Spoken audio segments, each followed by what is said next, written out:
The massive alien ship hung in the sky above New York, its smooth silver hull reflecting the morning sunlight. It had appeared 3 days ago, sending Earth into a frenzy of fear, wonder, and military readiness. Now the time for first official contact had come. Captain James Miller straightened his uniform as the transport shuttle descended toward the United Nations Plaza. As head of Earth's newly formed Space Defense Command, he had been chosen to provide security for this historic meeting. Beside him, UN Secretary-General Elena Vasquez took a deep breath. "Ready to meet our new neighbors, Captain?" she asked, her voice steady despite the weight of humanity resting on her shoulders. "As ready as anyone can be, Madam Secretary," Miller replied, his hand instinctively checking his sidearm. The weapon was mostly symbolic. If the aliens wanted trouble, Earth's current technology would be no match. The shuttle landed with barely a sound, its door sliding open to reveal a tall, slender figure. Ambassador Thrin of the Avastri stepped out, skin shimmering with a faint blue glow. 2 smaller aliens followed, their movements precise and efficient. "Greetings, people of Earth," Thrin spoke, voice translated through a small device at his throat. "I bring words of peace from the Galactic Council, a community of 24 spacefaring species who govern this sector of the galaxy." The meeting moved inside the UN General Assembly, where world leaders had gathered to hear the visitor's message. Cameras broadcast the historic event to billions of humans watching with bated breath. Thrin stood at the podium, his 4-fingered hands resting lightly on its edges. "We offer Earth membership in our council. Your species has reached the technological threshold that qualifies you to join our interstellar community." The offer seemed generous at first. Trade routes, cultural exchange, medical knowledge that could end most human disease. But as Thrin continued, Miller noticed Elena's expression hardening. "Of course, all member species must adhere to Council regulations," Thrin explained. "Your nuclear weapons programs must be dismantled. Military spacecraft development will halt. Your artificial intelligence research must cease immediately. Such technologies have proven destructive in the past." Thrin displayed a holographic chart. "Resource extraction will be limited to Council-approved quotas. 30% of Earth's mineral and biological resources will be directed toward Council projects. This is the standard contribution from all member worlds." Murmurs spread through the assembly. Elena leaned toward Miller. "They're not offering partnership. They're demanding submission." Over the next 3 days, Earth's nations debated the offer. Scientists reviewed the technological limitations being imposed. Economists calculated the impact of resource quotas. Military leaders, including Miller, presented security concerns. On the 4th day, humanity delivered its answer. Elena stood before Thrin, her posture resolute. "Ambassador, we appreciate the Galactic Council's offer. However, Earth must respectfully decline membership under these terms." Thrin's translator momentarily stuttered, as if the concept was difficult to process. "Decline? No species has ever declined Council membership. Humanity values its independence," Elena explained. "The restrictions your Council demands are incompatible with our principles of self-determination." "This is most unexpected." Thrin's skin pulsed with what Miller guessed was agitation. "You understand that non-member species are prohibited from expanding beyond their home system." "We understand your position," Miller stepped forward. "And we hope you understand ours." As Thrin's shuttle lifted off, Miller watched it disappear into the clouds. "What do you think happens now?" he asked. Elena's gaze remained fixed on the sky. "I don't know, Captain, but I suspect we've just changed the course of galactic history." Light years away, Thrin's report sent shockwaves through the Galactic Council. Emergency sirens wailed across the massive space station housing the Council chambers. "Order! I demand order!" shouted High Counselor Xerix, his tentacles waving for attention. "This human response is unprecedented."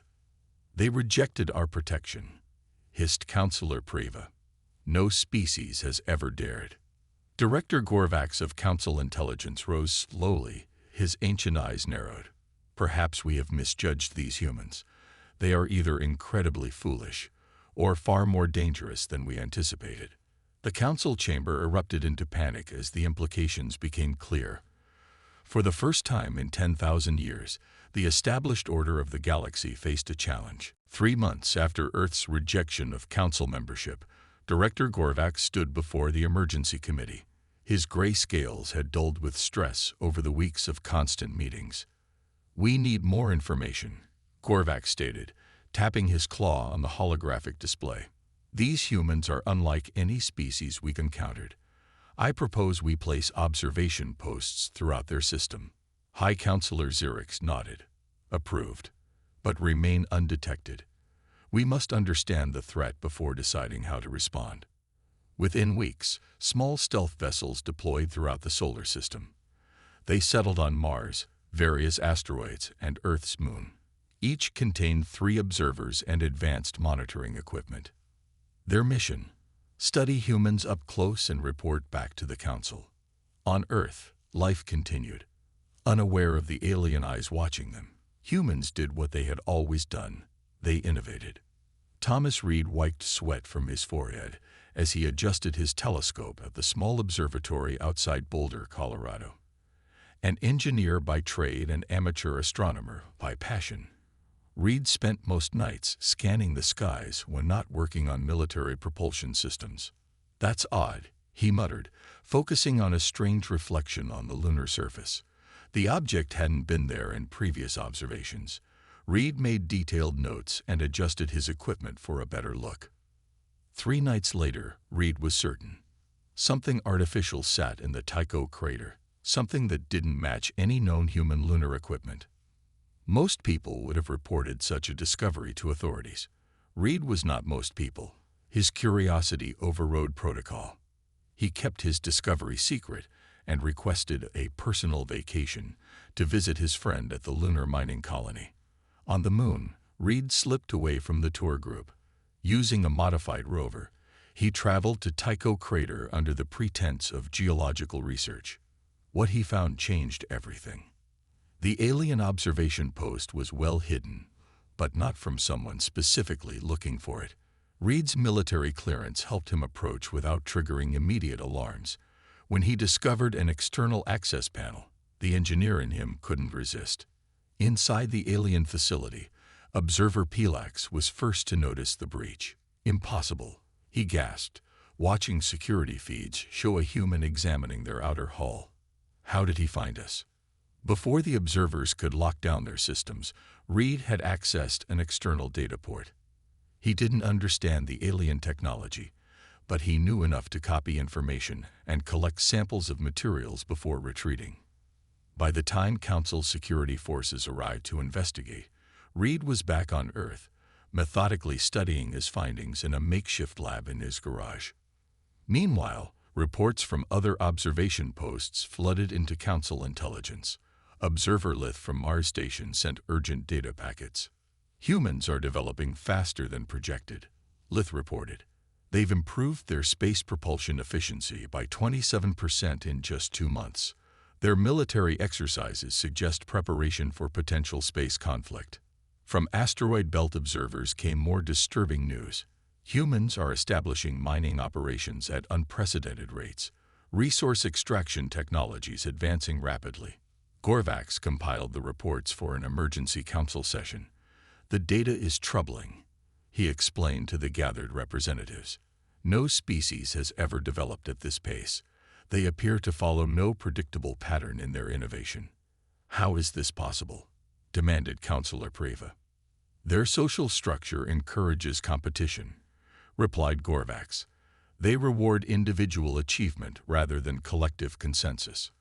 This creates thousands of simultaneous development paths instead of our guided approach." The chamber fell silent as Gorvax displayed projections. At current rates, humans will match Council military technology in 15 years, not the 200 we initially estimated.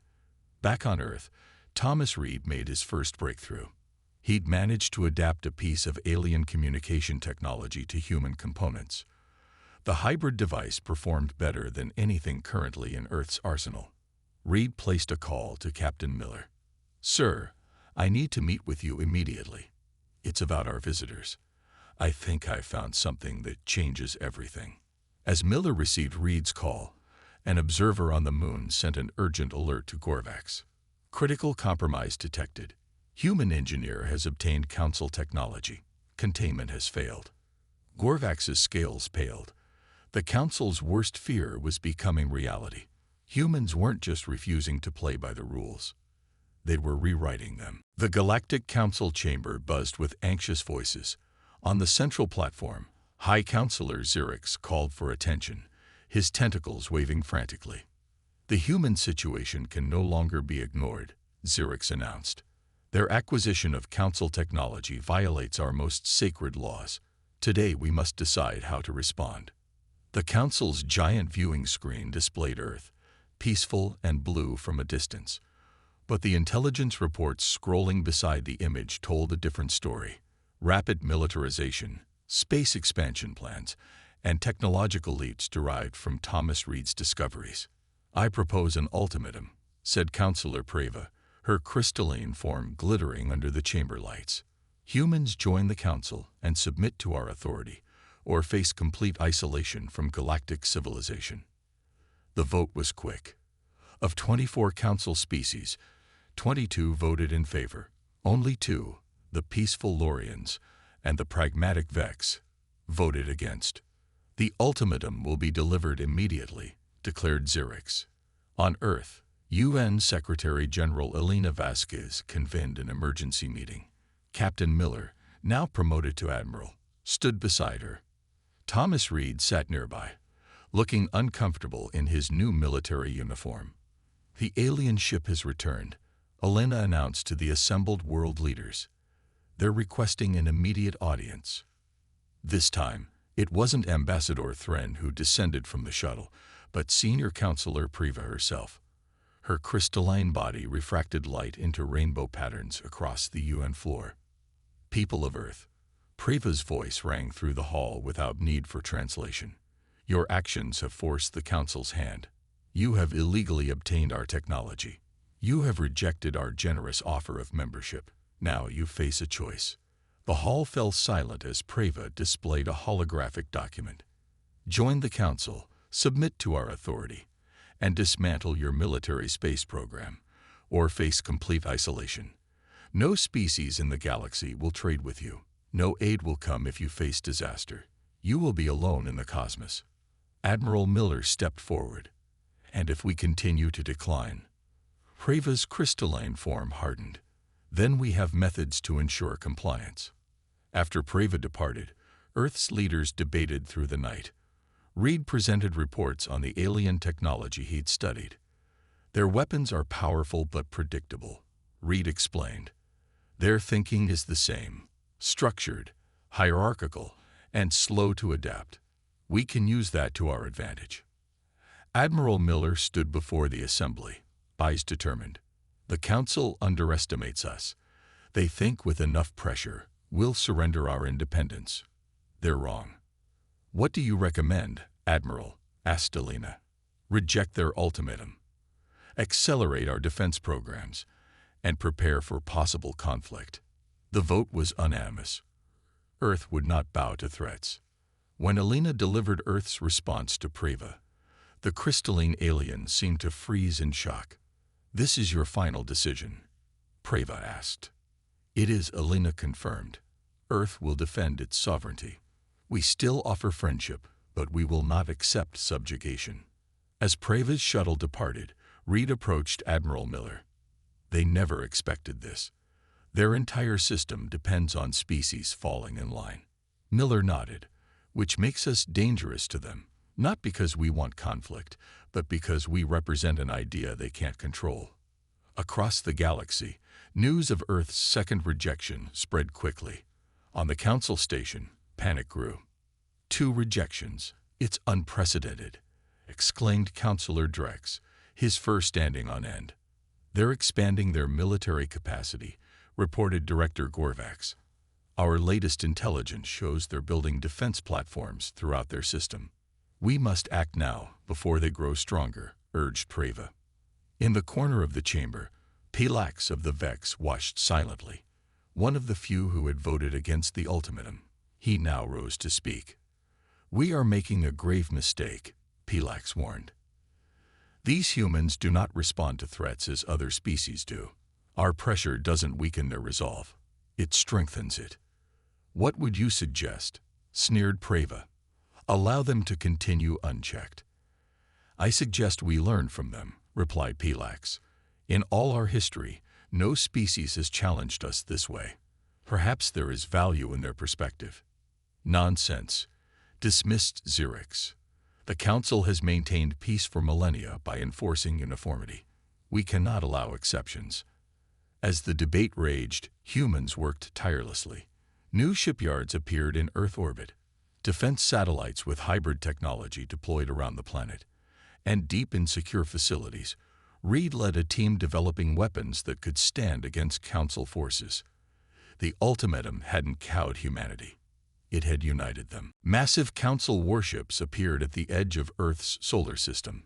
20 vessels, each larger than anything humans had ever built, formed a line that spanned millions of kilometers. Their mission was simple: ensure no human ship left the solar system.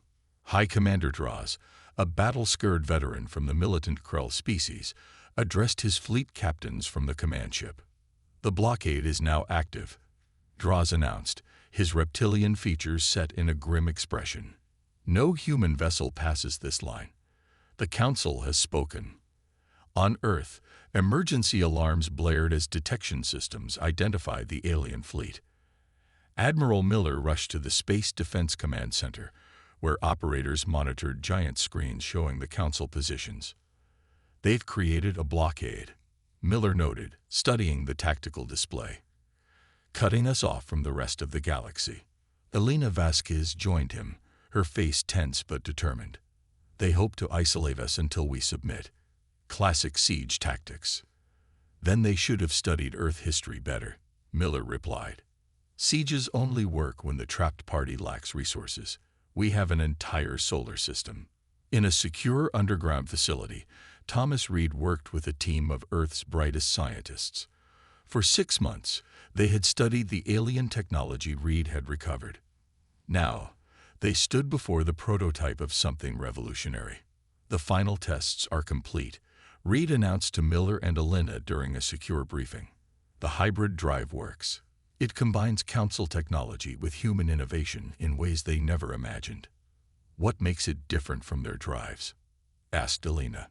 Reed smiled. "Council ships use established jump points, fixed locations where their drives work efficiently. Our drive creates its own jump points. We can go anywhere." "Can it bypass their blockade?" Miller questioned. "They won't even see us leave," Reed confirmed. The Council remained confident in their strategy. Director Gorvax reported to the Emergency Committee. "The blockade is holding. No human ships have attempted to challenge our position. Our show of force appears to be working." Councillor Pelax looked unconvinced. "Have we intercepted their communications? What are they planning?" "Their communications are heavily encrypted," admitted Gorvax. "But our analysis suggests they're focusing on internal system development, not expansion. They appear to have accepted their confinement." Pelax's eyes narrowed. "I find that difficult to believe. These humans have surprised us at every turn." 2 weeks later, at a secret launch facility beneath the Pacific Ocean, humanity prepared its response. 3 ships, not warships, but colony vessels, stood ready for departure. Each contained 500 volunteers, supplies, and everything needed to establish humanity's first extrasolar outposts. Admiral Miller addressed the colonists before launch. "You carry the future of our species beyond our home system. The Council believes they've contained us. Today, we prove them wrong." The ships launched silently, their hybrid drives leaving no energy signature that Council sensors could detect. As they reached the edge of the solar system, they activated Reed's revolutionary drive system. The fabric of space rippled around each vessel, and they vanished, passing directly through the blockade without detection. On the Council command ship, alarms suddenly blared. Commander Draws rushed to the bridge. "What's happening?" he demanded. "Unknown energy signatures detected beyond the blockade," reported his science officer. "3 distinct patterns. They appear to be ships, but they're not using any known drive technology." "Impossible." Draws slammed his fist on the console. "Nothing could have passed our line." The Council fleet scrambled to intercept, but the human ships had already jumped beyond reach. By the time Council vessels reached their position, the colony ships were light years away. On the Council station, Director Gorvax delivered the devastating news. "Humans have broken our blockade using modified Council technology. 3 ships have escaped. We're tracking them toward the Centauri, Procyon, and Epsilon Eridani systems." The Council chamber erupted in chaos. Councillor Priva's crystalline form vibrated with rage. "This is unprecedented. They've stolen our technology and improved upon it." Pilax of the Vex rose calmly. "I warned this would happen. Humans don't think like us. They don't see boundaries. They see challenges to overcome." High Councillor Xerix trembled. "If they can establish colonies beyond our reach, if they can develop technology that surpasses our own." Gorvax finished the thought. "Then the Council's authority means nothing. The humans aren't just rejecting our diplomacy. They are rewriting the rules of galactic civilization." As the Council argued, Earth celebrated. The success of the colony ships proved that humanity would not be contained, and in his laboratory, Thomas Reed was already working on the next breakthrough. 1 year after breaking the blockade, humanity had changed. Earth's cities now featured advanced technology, derived from Council designs, but improved by human innovation. 3 thriving colonies existed in nearby star systems, and for the first time, humanity was ready to step onto the galactic stage on its own terms. In the newly constructed United Earth headquarters in Geneva, Admiral Miller and Elena Vasquez met with representatives from every nation. The massive chamber hummed with anticipation. "Today we decide our path forward," Elena announced. "We've proven we can't be contained. Now we must decide what kind of galactic neighbors we wish to be."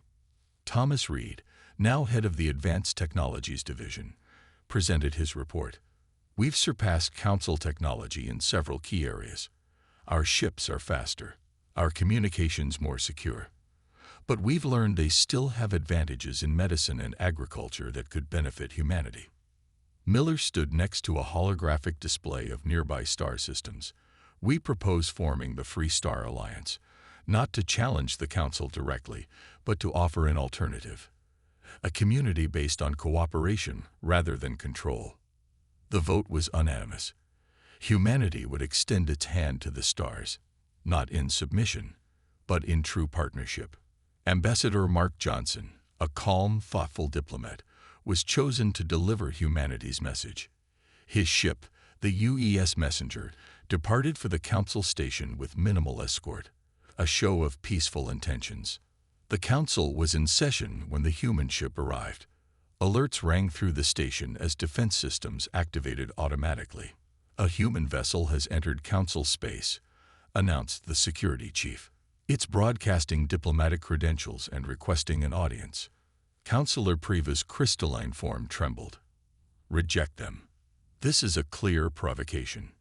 "I disagree," countered Pilax. "If they wanted conflict, they would have sent warships.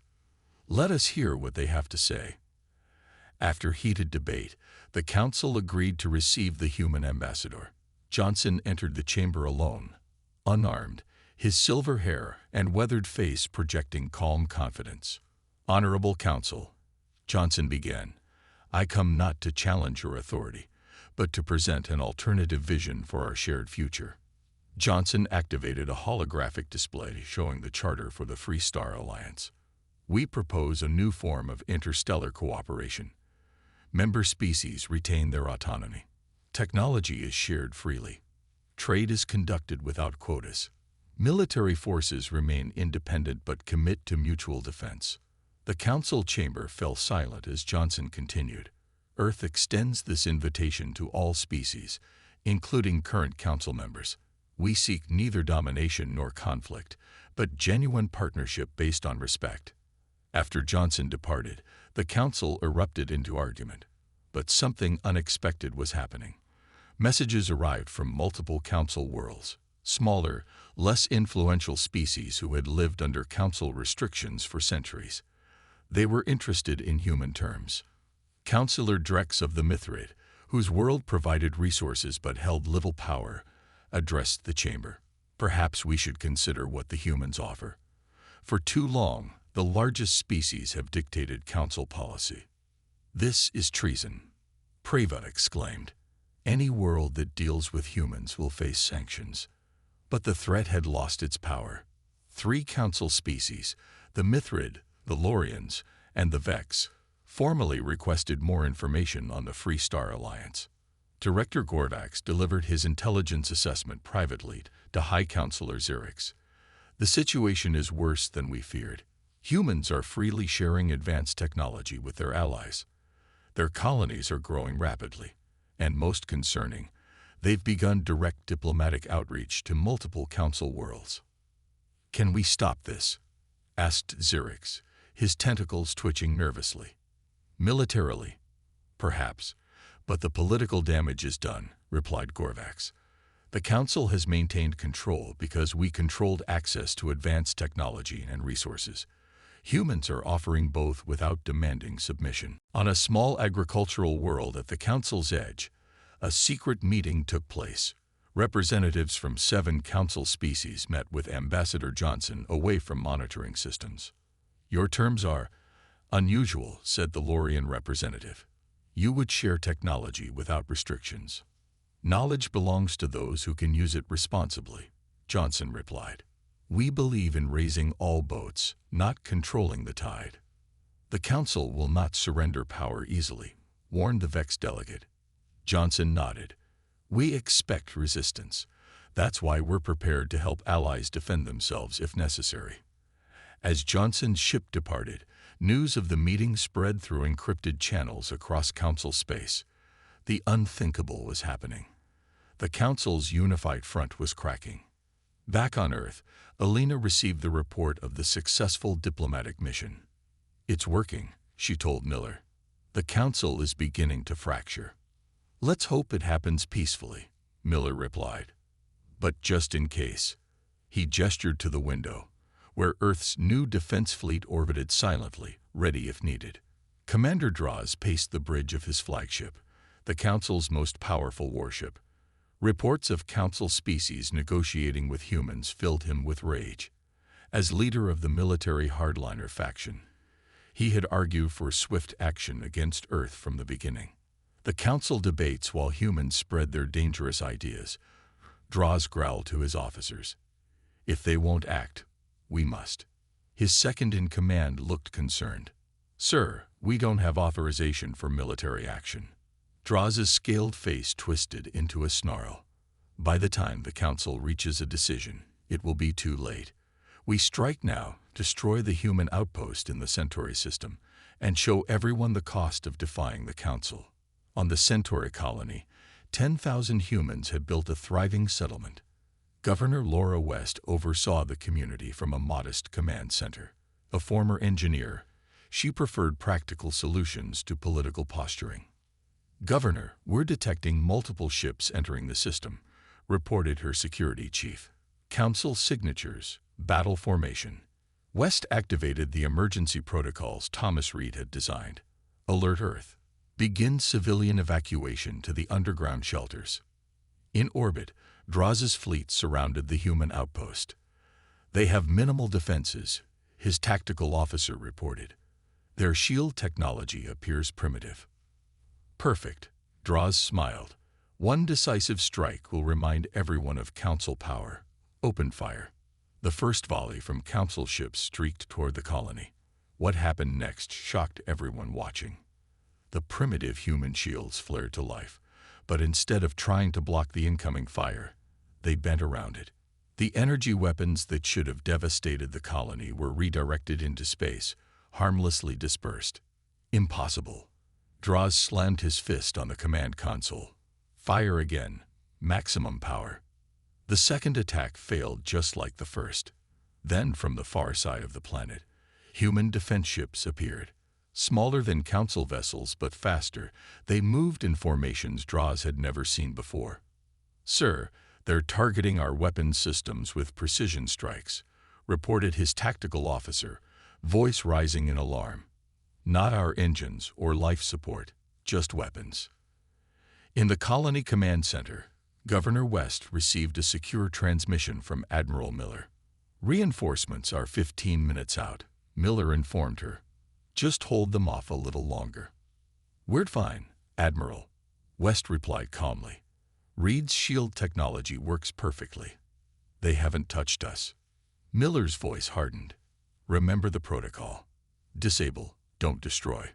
We're not starting a war today." Human ships executed their attack with surgical precision. They didn't aim to destroy the council vessels, but targeted weapons, sensors, and engines with minimal damage to critical systems. On his flagship, Draws watched in horror as his mighty fleet was systematically disabled. This can't be happening. They're supposed to be primitives. When the disabled council flagship drifted powerless, life support failing, Draws faced a terrible choice: die proudly or accept human help. Pride gave way to survival. "Send the distress signal," he ordered bitterly. Human rescue ships approached the crippled council vessels. Teams in environmental suits boarded, bringing emergency supplies and medical assistance. On one damaged ship, Officer Kell of the Krell recorded the humans as they treated injured council crew members, stabilized life support, and evacuated the critically wounded to better medical facilities. "Why are you helping us?"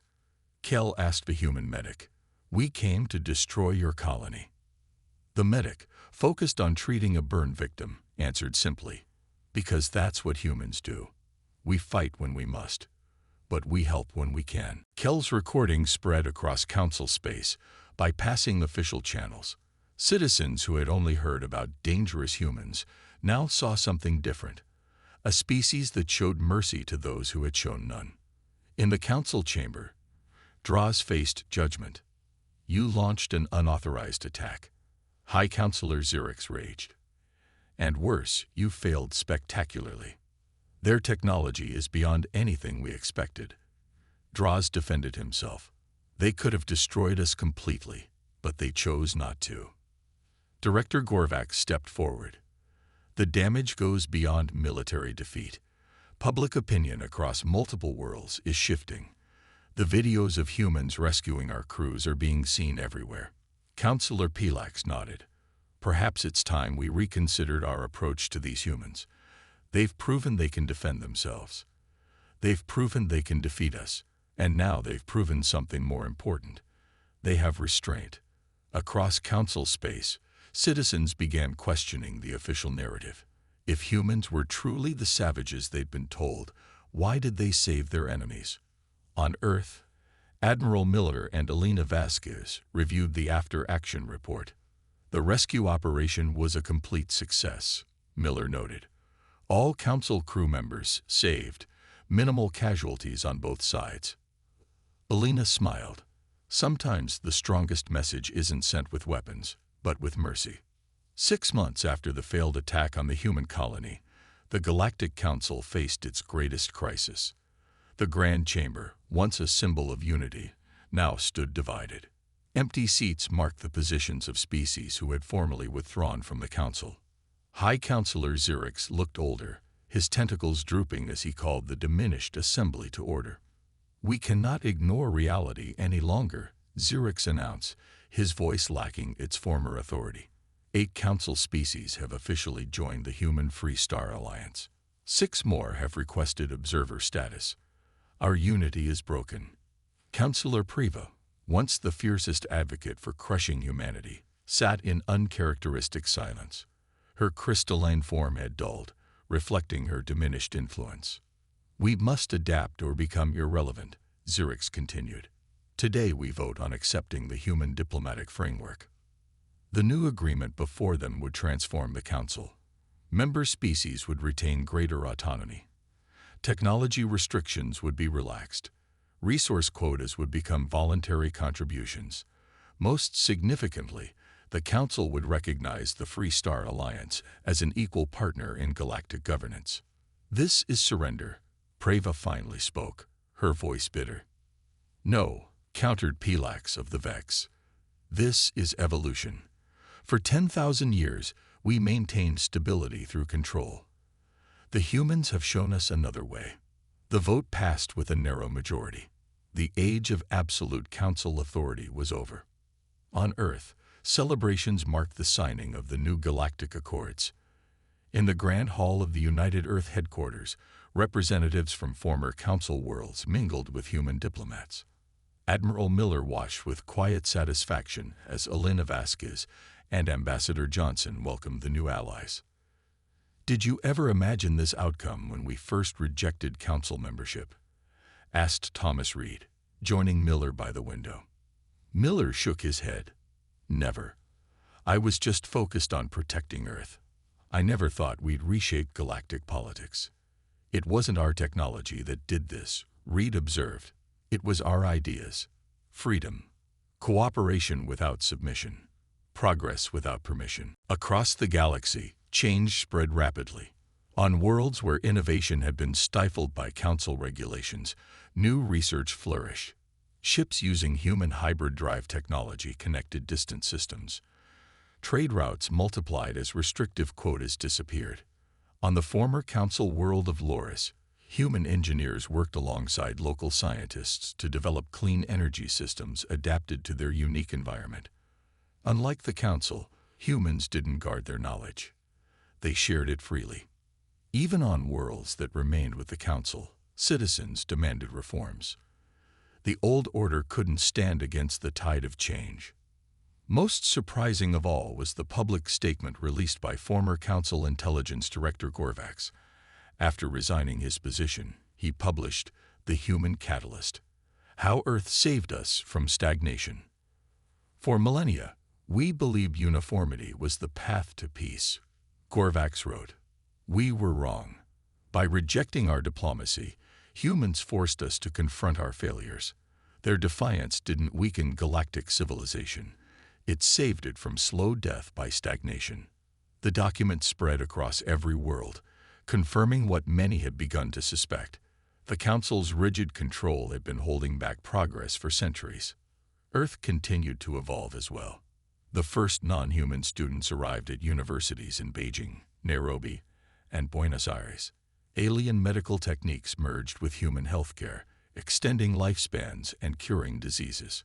Cultural exchanges brought new art, music, and ideas to both Earth and its partner worlds. In the observatory outside Boulder, Colorado, now expanded into a major research center, Admiral Miller stood with Elena Vasquez, watching students of 6 different species study together. "When we first met Ambassador Thren, did you ever think it would end like this?" Elena asked. Miller smiled. "I was just hoping we'd survive. I never dreamed we'd thrive." "We did more than that," Elena said, looking at the young aliens and humans working side by side. "We changed the rules of the game." At that moment, Thomas Reed burst into the observatory, excitement on his face. It worked. The joint human-Lorian team just tested the new drive system. "We can reach the Andromeda galaxy in months, not centuries." Miller and Elena exchanged glances. The journey had only just begun. Far away, on the once mighty council station, Pelak stood at a viewport, watching ships of different designs come and go freely. Some were council, some alliance, but the distinctions were already beginning to blur. "They rejected our diplomacy," Pelak mused to himself, "and showed us a better way forward. Perhaps that was the greatest gift anyone could have given us." The stars shone brightly beyond the viewport, no longer divided by artificial boundaries, but united by a new understanding, one that began when humans simply said no.